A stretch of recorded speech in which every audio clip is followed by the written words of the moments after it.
আলহামদুলিল্লাহ। এবার শুনুন, ঈদের দিনের সুন্নত কিছু আমল। আর 2 দিন পরে তো ঈদ নাকি? কষ্ট হচ্ছে নাকি? সময় আছে তো? হ্যাঁ, ঈদের দিনের সুন্নত আমল মনে রাখেন। ঈদের দিনের সুন্নত আমলগুলো, 1 নম্বরে, ঈদের রাত যখন আসে এই রাতটাকে আমলে ভরপুর করা। কি করা? আমরা কি করি?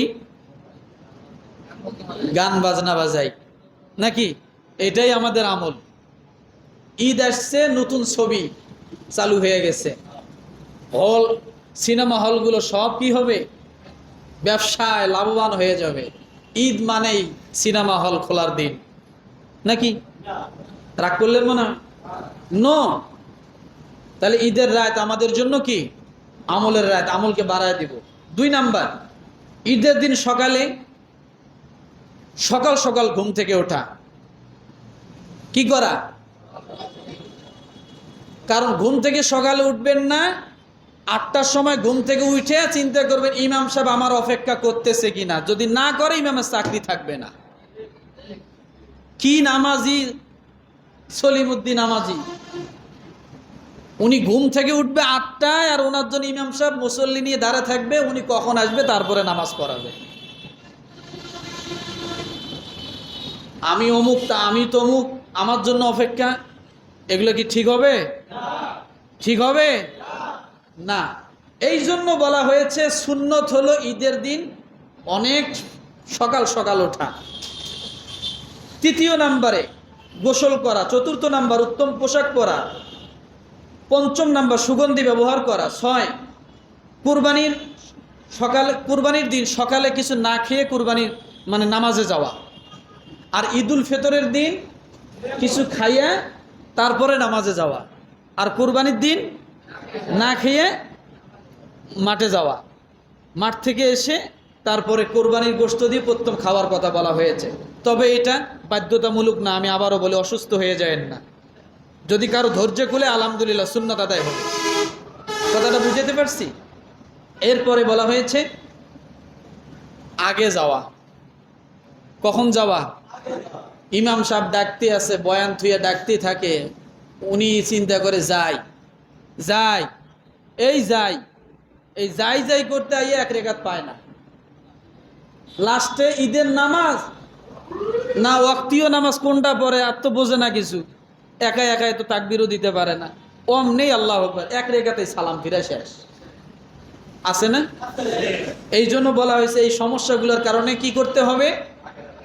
আগে আগে আসতে হবে আমার ভাইরা। এরপরে হেঁটে আসাটা সুন্নাহ। হেঁটে হেঁটে আসাটা কি? সুন্নাহ।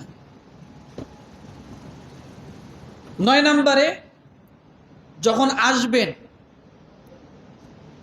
কুরবানি ঈদের দিন আসার সময় জোরে জোরে তাকবীর, আল্লাহু আকবার আল্লাহু আকবার, লা ইলাহা ইল্লাল্লাহু আল্লাহু আকবার আল্লাহু আকবার ওয়ালিল্লাহিল হামদ, জোরে জোরে বলা।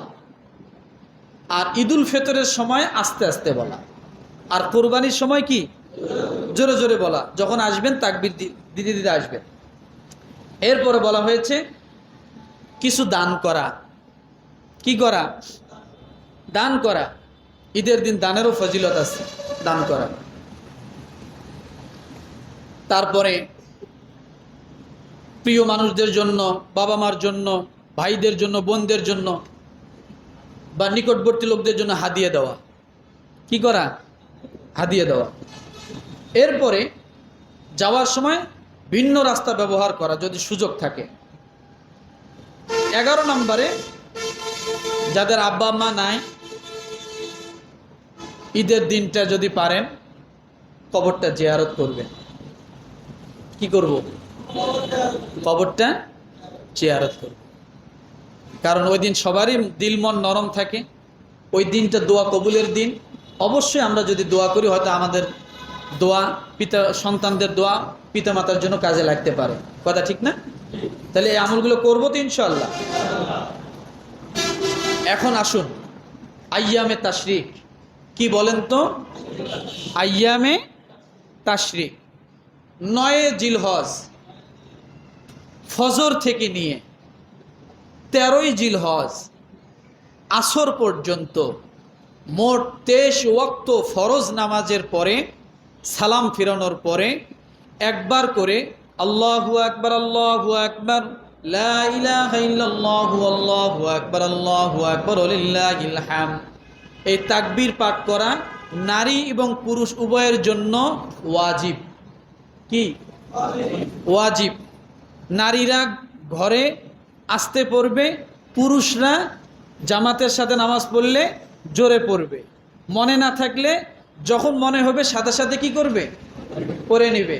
তাহলে 9 তারিখ কিবার পরে বারটা আমরা খেয়াল করি, তাহলে মনে থাকবে। আমাদের এই বছর 9 তারিখ কিবার পরে? রবিবার। ফজরের থেকে শুরু করব, তাই না? তাহলে 13 তারিখ কিবার পড়বে? কিবার? বৃহস্পতিবার আসর পর্যন্ত। রবিবার ফজর থেকে নিয়ে বৃহস্পতিবার আসর পর্যন্ত মোট 23 ওয়াক্ত। এটা কিন্তু ওয়াজিব আমল, মনে থাকবে ইনশাআল্লাহ। আমরা এটা করব, পারবো ইনশাআল্লাহ আমার ভাইরা।